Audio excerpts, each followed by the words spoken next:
নমস্কার। এনটিভি ডব্লিউবিতে আবারও আপনাদের স্বাগত জানাচ্ছি। ক্ষমতায় বসার পরপরই কানাডা এবং মেক্সিকোর ওপরে 25% শুল্ক বসানোর কথা ঘোষণা করে দিয়েছিল ডোনাল্ড ট্রাম্প। আগামী মঙ্গলবার থেকে সম্ভবত সেটা আবার কার্যকর হতে চলেছে। আর এবার তারই জবাবে আমেরিকার ওপরে পাল্টা শুল্ক বসাতে চলেছে কানাডা। কানাডার প্রধানমন্ত্রী জাস্টিন ট্রুডু, অন্তত এখনো পর্যন্ত তিনি প্রধানমন্ত্রী রয়েছেন এবং তিনি বলেছিলেন যে যতদিন না নতুন কেউ আসছে ততদিন তিনিই সামলাবেন। যতদিন তিনি সামলাবেন ততদিন অশান্তি করে যাবে, এটাই স্বাভাবিক নিয়ম। এই জাস্টিন ট্রুডু সম্পর্কে আপনারা অনেকেই জানেন যে কিভাবে ভারতের বিরুদ্ধে লেগেছিল। ভারত নাকি তাদের দেশের মধ্যে গিয়ে ঢুকে বেশ কয়েকজনকে খুন করে চলে আসছে, মানে টার্গেট কিলিং এর একটা অভিযোগ নিয়ে এসেছিল। পরে আবার মানে নতমস্তক হয়ে স্বীকার করেছে না না আমাদের কাছে কোনো তথ্য বা প্রমাণ ভারতের বিরুদ্ধে নেই। এ তো গেল ভারতের প্রসঙ্গ। আর এবার একেবারে সরাসরি আমেরিকার সঙ্গে প্রায় বাণিজ্য যুদ্ধ ঘোষণা করতে চলল জাস্টিন ট্রুডু। হয়তো তিনি জানেন যে তিনি আর বেশি দিন নেই, কাজেই যতটা পারা যায় ততটাই ঝামেলাকে উস্কে দিতে পারলেই হবে আর কি। তারপরে নতুন যে আসবে সে সামলাবে। এবার বিষয়টা কি? বিষয়টা জাস্টিন ট্রুডু তিনি বলেছেন যে আগামী দিনে আমরা আরো একটু কঠোর হব। কি কঠোর হব? মানে ওই বাণিজ্য যুদ্ধের গতি প্রকৃতি যেদিকে যায় ঠিক সেই দিকেই গতি প্রকৃতি যাচ্ছে। শনিবার রাতে এই ট্রুডু একটি বিজ্ঞপ্তি জারি করেছে। সেখানে তিনি কি বলেছেন? সেখানে তিনি বলেছেন আমেরিকা থেকে কানাডায় আমদানি করা যে পণ্য তার আনুমানিক মূল্য হচ্ছে 12,500 কোটি কানাডিয়ান ডলার এবং আগামী 21 দিনের মধ্যে ওই বিপুল পরিমাণ অর্থের উপরে 25% শুল্ক কার্যকর করা হবে।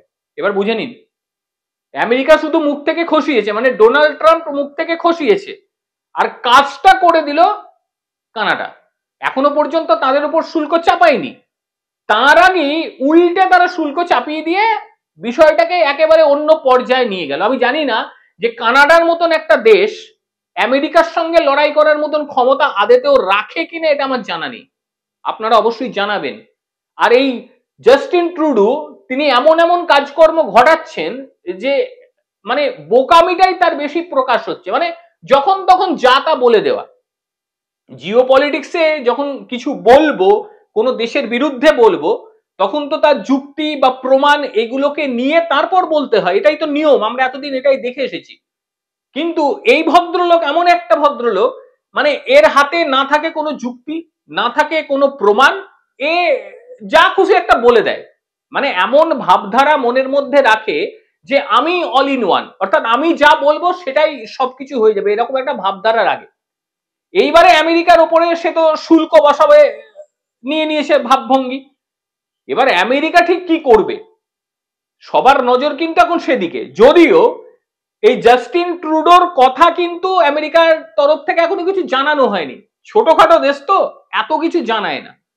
তবে বিষয় যেটা হলো যে আমেরিকা থেকে প্রচুর পরিমাণে খনিজ, প্রচুর পরিমাণে অন্য কিছু জিনিসপত্র সেগুলো কিন্তু যায় এই কানাডাতে, এবং কানাডা ছাড়া মেক্সিকোতেও যায়। আর দুটো দেশের মধ্যে যদি বাণিজ্য যুদ্ধ শুরু হয়ে যায় সেই ক্ষেত্রে তিনটে দেশই কিন্তু ক্ষতির মুখে পড়বে। তিনটে দেশ বলতে কোন কোন দেশ? কানাডা তো পড়লই, মেক্সিকোও পড়লো, তার সঙ্গে আমেরিকাও ক্ষতির বাইরে থাকবে না। অর্থাৎ এই একটা ব্যক্তি কিভাবে গোটা এলাকাকে অর্থাৎ পার্শ্ববর্তী দেশগুলোকে নিয়ে কিভাবে জড়িয়ে ফেলতে পারে, কিভাবে পুরো পরিস্থিতিকে নষ্ট করে দিতে পারে, তার উৎকৃষ্ট উদাহরণ। আমেরিকা এখন লাগালোই না, শুধু মুখে বলেছে যে আমরা ট্যারিফ লাগাবো। এই মুখে বলাতে বাবুর আবার গোসা হয়ে গিয়েছে, তাই তিনি আবার সঙ্গে সঙ্গে বিষয়টি লাগাচ্ছেন। এইবারে যদি বাস্তব ক্ষেত্রে তিনি এই অতিরিক্ত যে কর সেটা যদি লাগিয়ে দেয় সেক্ষেত্রে কি কি হতে পারে? হতে অনেক কিছুই পারে, তবে আমেরিকার থেকে সবচেয়ে বেশি ক্ষতি হতে পারে এই কানাডার, সবচেয়ে বেশি ক্ষতি হতে পারে এই মেক্সিকোর। কেন ক্ষতি হতে পারে আপনাদের প্রশ্ন হতেই পারে যে কেন ক্ষতি কেন হবে, অতিরিক্ত তো টাকা আসছেই। আমেরিকা যদি মানে অতিরিক্ত শুল্ক প্রেরণ করে, সেই ক্ষেত্রে কি হবে? জিনিসপত্রের দামটা বাড়বে। জিনিসপত্রের দাম বাড়লে পরে কানাডার মানুষজন কিনতে বাধ্য হবে, একই সঙ্গে মেক্সিকোর মানুষজন কিনতে বাধ্য হবে। কারণ বর্তমান পরিস্থিতিতে গোটা কানাডায় কলকারখানা সেই পর্যায়ে নেই। যে সমস্ত জিনিসগুলো আমেরিকা থেকে আসে প্রয়োজন বলেই তো আসে। যদি তাদের দেশে সেই সমস্ত জিনিসপত্র থাকতো, সেই ক্ষেত্রে তো তারা আমেরিকা থেকে আমদানি করতো না। তাদের দেশে এই জিনিস নেই, সেই কারণেই তারা আমেরিকা থেকে সেগুলোকে আমদানি করে নিজের দেশকে ছড়িয়ে দেয়। এইবার অতিরিক্ত কর যখন বসবে, আমেরিকার প্রত্যেকটা জিনিসের দাম বেড়ে যাবে একেবারে দ্বিগুণ তিনগুণ হারে। তখন কিন্তু বাধ্য হবে এই কানাডার সাধারণ মানুষজন তারা সেই জিনিসপত্র কিনতে। কারণ যে জিনিসগুলো তারা আমেরিকার ব্যবহার করে আসছে, সেই জিনিস ওই পাকিস্তান থেকেও যাবে না, সেই জিনিস ওই পাকিস্তানের ছোট ছেলের কাছ থেকেও যাবে না। আর গেলে পরেও তার গুণগত মান ডেফিনেটলি আমেরিকার মতন হবে না। এতদিন আমেরিকার জিনিস যারা ব্যবহার করে আসছে, তারা চট করে পাকিস্তানের জিনিস কি আদতেও ব্যবহার করতে যাবে? অর্থাৎ একটা অর্থনৈতিক অচল অবস্থা আবারও নতুন করে আসতে চলেছে কানাডায়। আর কেন আসছে? সেখানকার প্রধানমন্ত্রী এই ট্রুডোর কারণেই কিন্তু আসছে। সবকিছু বিচার বুদ্ধি না করে শুধুমাত্র নিজের অহমিকাকে ঠিকঠাক জায়গায় রেখে কিভাবে দেশের মানুষকে জ্বালাতে হয়, কিভাবে পার্শ্ববর্তী দেশকে উত্তাল করতে হয়, এটা ট্রুডো খুব ভালো করেই জানে। মানে সে চেয়েছিল যে ভারতেও হোক আর কি এই ধরনের কিছু, ভারতের বিরুদ্ধে অভিযোগ আনলো, এবং এমন অভিযোগ আনলো তার কাছে কোনো প্রমাণ নেই। অর্থাৎ ভারতে খুব একটা বেশি সে খাপ খুলতে পারলো না। এবার আমেরিকায় খাপ খুলতে গিয়ে আমেরিকার খুব একটা বেশি লস হবে না, আমেরিকায় হয়তো জিনিস বিক্রয় কিছুটা কমবে, কিন্তু কানাডার যা লাইফস্টাইল, সেখানকার মানুষজন যেভাবে চলে, ওদের না কিনে আর উপায় নেই, সে বেশি দাম দিয়ে তাদেরকে কিনতে হবে। যাই হোক, এরকম একটা পরিস্থিতি।